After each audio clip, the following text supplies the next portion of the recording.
Hello guys, स्वागत है आपका हमारे न्यू यूट्यूब वीडियो पे। और आज हम पढ़ने वाले हैं data structure and algorithm. What is data structure? In computer science, data structure is a programming way of storing and organising data. Means computer science में data structure is a programming way है जो data को एक sequence में store करता है। और इसका मोस्ट कॉमन एग्जांपल है लिंक लिस्ट एंड स्टैक ए और array.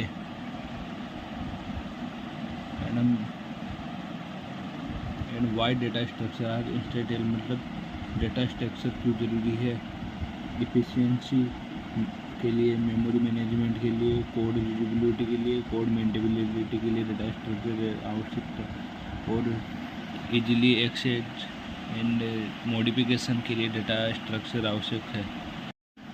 Advantage of data structure में डेटा स्ट्रक्चर के फायदे: efficiency, access and storage and usability means होता है कि डेटा स्ट्रक्चर का किसी भी दोबारा उपयोग किया जाना। And use to manage large amount of data, large amount of data का के लिए भी डेटा स्ट्रक्चर का उपयोग किया जाता है। And modification and easily access and manage, ये सब डेटा स्ट्रक्चर के फायदे होते हैं।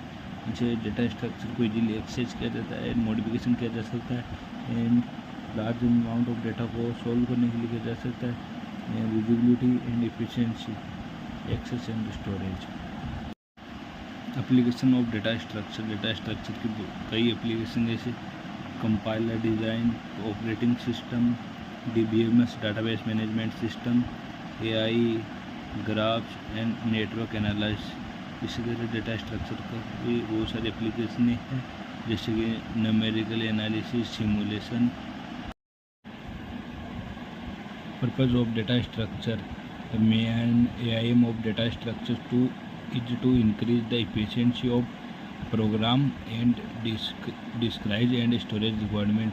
मतलब the main purpose of data structure, ये main purpose of data structure का मतलब होता है इंक्रीज करना एफिशिएंसी को प्रोग्राम के लिए और स्टोरेज की रिक्वायरमेंट के लिए होता है।